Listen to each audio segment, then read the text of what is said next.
Good morning, Internet. How you doing today? It's Jeremy Reads Aloud Self-Help Books, returning again, with another chapter and a subheading of the book King, Warrior, Magician, Lover, Rediscovering the Archetypes of the Mature Masculine by Robert Moore and Douglas Gillette. I encourage you to get the book yourself. Click the Amazon link below and you can order the book for your own personal library. I highly recommend, whether you're a young man or a woman, or whatever you identify yourself, it will be very inspirational. We're reading chapter 7, The Magician, and we're on page 116. We're on the final subheading of this chapter. It's called Accessing the Magician. Here we go.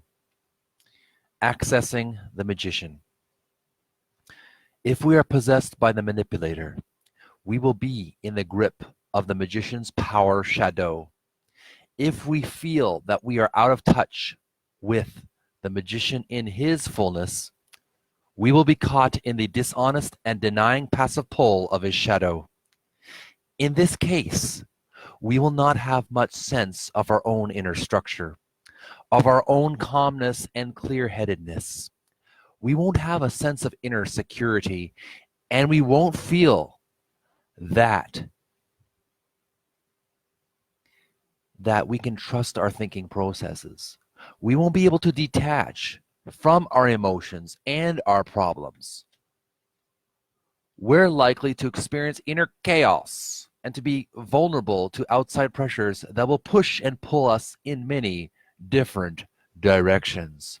We will act in a passive-aggressive way toward others, but claim to be innocent of any ill intentions. One of the hardest things to do as a counselor or therapist is to get clients to separate their egos from their emotions without, at the same time, repressing the emotions. There is a really good psychological exercise for doing this that can help. It's called focusing, originated by Eugene Gendlin.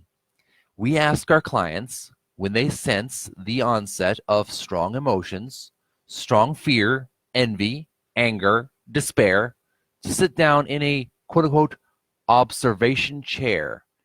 And as the feelings come up, imagine placing them in a stack in the middle of the room. Each one should be placed on the stack carefully, and we can sit back and watch the feeling. Its color, its shape, and the nuances of its emotional tones. We ask our clients to, page 117, to watch their feelings, not judging them or putting them down, but rather observing them. Oh, there you are again. That's what you look like. If the feelings are in the middle of the room where the ego can see them, they are not being repressed. Then, when the force of the feelings has passed, we ask our clients to banish them. What this exercise does is help the client strengthen his connection with the magician energy. It is the magician that watches and thinks.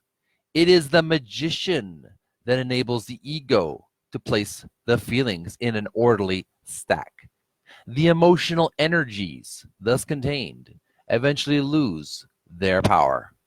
Finally, the strengthened ego may be able to take this raw emotive energy and transform it into useful and life-enhancing forms of self-expression.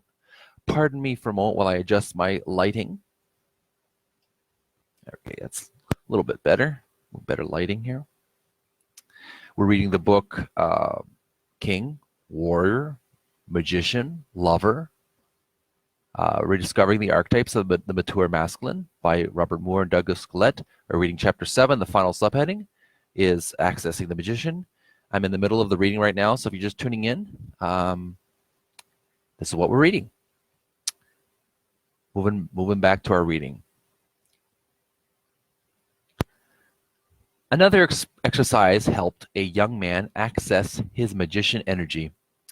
This young man was terrorized almost nightly by dreams about tornadoes coming at him. The huge black funnel clouds would come right up to him as he cringed under a tree in the backyard of his childhood home. He had no idea what this meant. During the course of his therapy, he came to realize that his unconscious, through these tornado dreams, was picturing his childhood rage to him. His parents had been alcoholics, and he had been made responsible for running the household and taking care of them. Not only that, but he had been sexually abused repeatedly by one of his uncles. His childhood rage was enormous, and it was now showing itself in all its ferocity in his dreams. These uncontainable storms rampaging through this young man's inner countryside were tearing up his professional and personal life. He was deeply depressed. Because the young man was something of an artist, his therapist suggested to him that he draw a picture of the tornadoes. He then was to draw a picture of the tornadoes in a lead-shielded container, so that his rage would just whirl around and round like the coil in an electric generator. Next, he was to draw power lines and transformers coming out of the container and going to the streetlights, the houses, and the factories, whatever needed this energy. As soon as he did this, the young man's life began to change. He found the strength to quit his job. He had always wanted to work in children's theater. Suddenly, almost out of the blue, job offers for this, page 118, for this kind of work started coming in. The tremendous energy of his raw childhood rage, now contained and channeled into the quote-unquote lights and the quote-unquote factories of his present life, was acting as a power station for his new way of living. The quote-unquote black magic of his wild and chaotic anger was now the quote-unquote white magic or of quote-unquote electricity, quote-unquote eliminating his life. What the therapist had done by suggesting the drawing was to enable his client to draw upon the magician in his fullness in order to contain and to channel primal emotions. If we are accessing the magician appropriately, we will be adding to our professional and personal lives a dimension of clear-sightedness, of deep understanding and reflection about ourselves and others, and technical skill in our outer work and in our inner handling of psychological forces. As we access the magician, we need to regulate this energy with the other three archetypes of mature masculinity patterns. None of them, as we suggested, works well alone. We need to mix with the magician, the king's concern for generativity and generosity, the warrior's ability to act decisively and with courage, and the lover's deep and convinced connectiveness to all things.